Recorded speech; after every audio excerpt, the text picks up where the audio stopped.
అందరికీ నమస్కారం అండి. రైల్వే ఎగ్జామ్స్ రాస్తున్న అభ్యర్థులందరికీ కూడా ఒక గుడ్ న్యూస్ అని చెప్పాలి.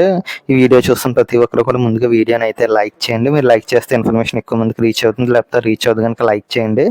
రైల్వే ఎగ్జామ్ రాసే విద్యార్థులందరూ కూడా ఈ ఇన్ఫర్మేషన్ని మీ తెలిసిన వారందరికీ కూడా రైల్వే అభ్యర్థులందరికీ కూడా షేర్ చేయండి.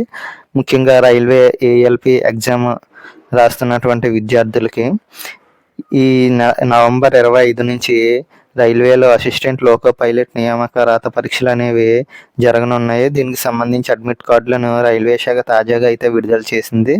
పరీక్షకు దరఖాస్తు చేసుకున్న అభ్యర్థులు అధికారిక వెబ్సైట్లో రిజిస్ట్రేషన్ నెంబరు లేదా యూజర్ పాస్వర్డ్ లేదా పుట్టిన తేదీ వివరాలు నమోదు చేసి అడ్మిట్ కార్డులను అయితే డౌన్లోడ్ చేసుకోవచ్చు అని చెబుతున్నారు. ఇక ఆన్లైన్లో పరీక్షలు నవంబర్ 25, 26, 27, 28 అలాగే 29 తేదీల్లో దేశవ్యాప్తంగా పలు పరీక్షా కేంద్రాల్లో అయితే ఈ పరీక్షను అయితే నిర్వహించనున్నారు. ఇక వివిధ రైల్వే జోన్లలో మొత్తం 18,799 అసిస్టెంట్ లోకో పైలట్ పోస్టులకు అయితే ఈ ప్రకటన ద్వారా పోస్టులను అనేవి భర్తీ చేయనున్నారు. ఇక మొత్తం పోస్టుల్లో సికింద్రాబాద్ రైల్వే జోన్లో 2,528 వరకు పోస్టులు అయితే ఉన్నాయి.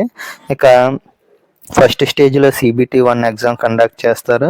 తర్వాత సెకండ్ స్టేజ్లో CBT 2, ఆ తర్వాత కంప్యూటర్ బేస్డ్ యాప్టిట్యూడ్ టెస్ట్ ద్వారా తుది ఎంపిక అనేది జరుగుతుంది.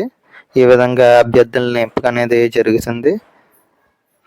ఇది ఫ్రెండ్స్ ఈ వీడియోలోని RRBకి సంబంధించిన అప్డేట్. ఇటువంటి మరిన్ని అప్డేట్స్ కోసం మన ఛానల్ అయితే డైలీ ఫాలో అవ్వండి. ఇన్ఫర్మేషన్ అయితే అందరికీ షేర్ చేయండి. వీడియోని లైక్ చేసి ఛానల్ సబ్స్క్రైబ్ చేసుకోండి. Thank you friends.